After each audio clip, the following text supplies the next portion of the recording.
Alhamdulillah, alhamdulillahil khaliqil bari'il musawwiril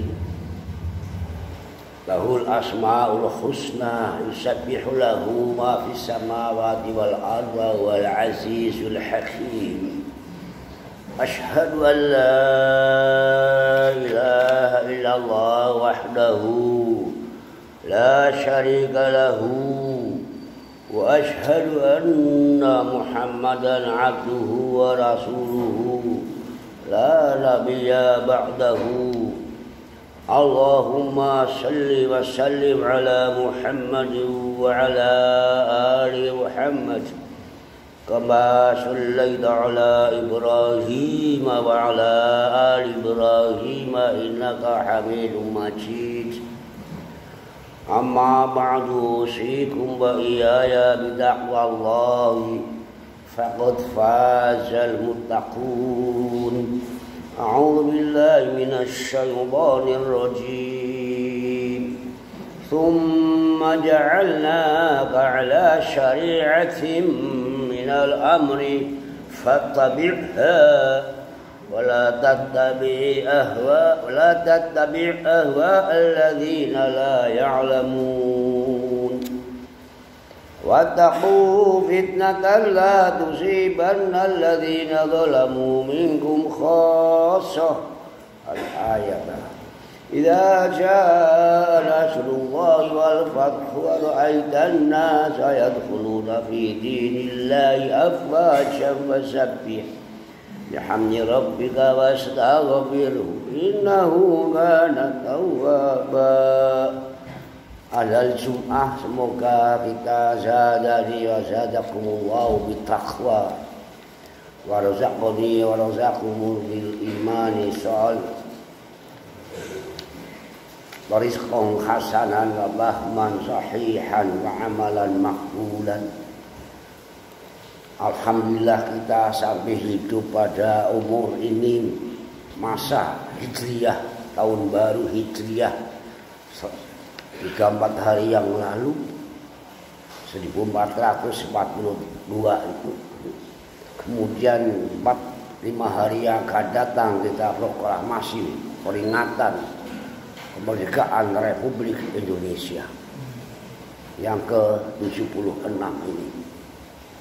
Alhamdulillah hijrah itu kita sudah banyak dengar penjelasan bagaimana pindahnya Rasulullah dan sekaligus amalia syariatnya pindah ke Al-Madinah. Kemudian dari Indonesia bagaimana proklamasi itu menghijrahkan bangsa negara ke kemerdekaan ini. Sekarang kata Al-Madinah juga pada dasarnya mengandung makna politia, politik, tatanan yang tertib pada suatu kawasan dan umatnya, itu namanya Al-Madinah, tempat tamadun peradaban yang maju. Nanti dalam bahasa Eropa, dalam teori politik itu politia, asal mulanya politia itu juga mengandung tatanan yang bijak untuk manusia tertib. Maka ketertiban sehari-hari sosial masyarakat itu namanya polisi tugasnya. Maka polisi dalam bahasa Inggris juga artinya kebijakan, bijaksanaan. Yang tertib namanya politan. Kota yang tertib tadi metropolitan. Itulah Al-Madinah Al-Munawwarah. Jadi ide besar ini para jamaah kita bersyukur bersama-sama ayo ini. Maka Nabi diingatkan oleh Allah. Kemudian Nabi Anda kami jadikan mengikuti ala syariatin minal amri. Anda Nabi harus ikut pada syariat minal amri ad-din. Fattabi'ha, ikuti syariat itu. Wala tattabi, jangan ikuti teori-teori orang lain, hawa nafsunya orang lain yang tidak mengerti, tidak menyadari yang namanya syariat. Nanti akan terjadi fitnah. Maka takwalah kepada fitnah ini. Mungkin fitnah yang akan kita hadapi apa di dunia ini, kekacauan, Ini juga fitnah akidah itu asyirk al-kufur. Nanti fitnah ekonomi mungkin suatu naqsin minal amwal. Kita kekurangan ekonomi, alju kekurangan gizi dan seterusnya. Nah, ini hal-hal yang perlu kita renungkan bersama dalam masa pandemi pagebluk lelembut COVID-19 ini yang sudah hampir 20 bulan ini. 2 Agustus kita menghadapi proklamasi 2 kali ini, menghadapi juga itu hijrah 2 kali ini. Jadi sudah hampir 2 tahun nanti kita menghadapi yang namanya musibah, ujian pagebluk corona ini. Nah sekarang halnya Yasrib juga begitu. Nabi Muhammad SAW menghadapi Yasrib, kota yang kumuh, negeri yang rusak, kotor. Sistem politiknya, ekonominya, dan kesehatannya disebut Yasrib, morat-marit itu. Ditata bagi rupa menjadi Al-Madinah. Sangat tertib dan sangat subur, loh jinawi. Di mana Al-Madinah juga maknanya loh jinawi. Subur makmur, loh jinawi. Di syariat yang disadari di Indonesia menjelang proklamasi itu menjiwai Undang-Undang Dasar 45. Jadi piagam Jakarta. Dan merdeka kita ini adalah atas berkat rahmat Allah dan Allah bersyariat. Jadi Indonesia mestinya itu akan bersyariat secara sujud dan patuh atau abaan cara iblis. Ini renungan kita bersama untuk masa depan kita di dunia wal akhirah ini. Dan piagam Jakarta itu yang dulunya untuk mukadimah Undang-Undang Dasar sekarang sebagai teks proklamasi pada mulanya.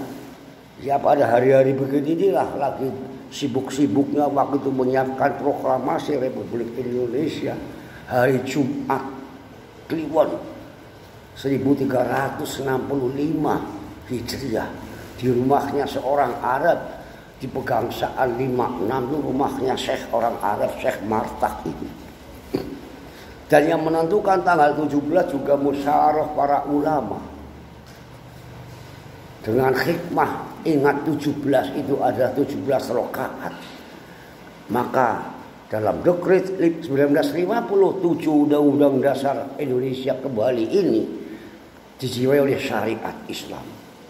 Satu demi satu sudah mulai diakui. Bulan Februari yang lalu awal tahun ini diresmikanlah Bank Syariat Indonesia, BSI, gabungan syariat dari BRI, Mandiri, BNI. Dan bank-bank syariat yang lain sudah banyak diakui berjalan di Indonesia. Dan Indonesia itu pada dasarnya bersyariat, hanya penuh atau belum atau tidak ini, atau pilih-pilih. Nanti syariat peradilan agama, undang-undang perwakafan, undang-undang haji. Memang undang-undang sholat dan syahadat memang belum ada ini. Kata Allah yang disebut-sebut untuk memerdekakan Indonesia itu adalah orang agama lain saja ngakui itu adalah Islam. Allah itu berkat rahmat Allah yang maha kuasa. Itulah bismillahnya politik. Kalau bismillahnya umum, bismillahirrahmanirrahim. Karena kaitannya dengan masalah kekuasaan, maka yang dipakai Allah yang maha kuasa, Al-Qadir, Al-Muqtadir. Nah, sekarang tinggal umat Islam yang sudah mencetuskan Indonesia bersyariat waktu itu. Perda-perda syariat juga banyak di daerah-daerah yang konon kabarnya dihapuskan ini. Tapi masalah perbankan ini lancar nampaknya ini. Mudah-mudahan sebagai jalan langkah kita bersama menyelamatkan hal-hal yang strategis bangsa ini. Jadi kalau sujudan itu berarti syariat yang penuh kepatuhan. Tapi kalau iblis abangan. Nah di sini maka dulu ada buku namanya santri, piai dan abangan. Mungkin sekarang terjadi. Itulah perjuangan kita yang masih banyak yang harus kita siapkan yang luar biasa. Dan itulah Allahu Akbar, kesaksian yang maha besar Allah itu qul ayu syai'in akbaru syahadah. Mana kesaksian yang paling besar adalah Allahu Akbar. Dan Indonesia disaksikan merdekanya oleh Allah dan membawa nama-nama Allah dan barokahnya. Inilah kalau tidak bertanggung jawab dengan penuh nanti akan terjadi fitnah, kekacauan.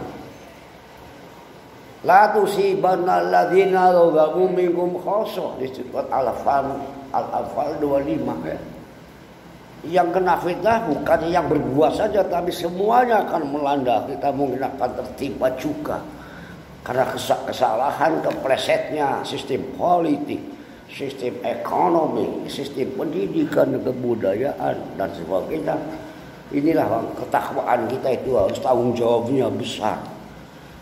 Takwa kepada Allah, menjaga jangan rusak kita kepada Allah. Takwa kepada fitnah, jangan sampai merambah-rambah fitnah yang luar biasa, kekacauan. Juga fitnah bentuknya neraka. Takwa kita juga terhadap neraka. Akhir hidup kita itu harus berpikir ada neraka. Apa memang perlu ada neraka? Sahabat ahli fikih Eropa yang non-Islam juga nyebut wajib ada neraka dan surga. Itulah keadilan yang maha adil. Sebabnya apa? Di dunia banyak orang jahat belum dihukum atau dihukum belum genap, maka harus ada yang menyempurnakan. Itulah Allah Maha Sempurna. Demikian juga sebaliknya, orang baik mestinya mendapat kebajikan di dunia ini, tapi mesti banyak yang terzalimi misalnya, nantilah di akhirat disempurnakan oleh Allah. Itulah keadilan namanya. Allah Maha Adil. Itu teori orang umum saja meyakini kemurnian, the all monotheism misalnya, kemurnian orang beriman.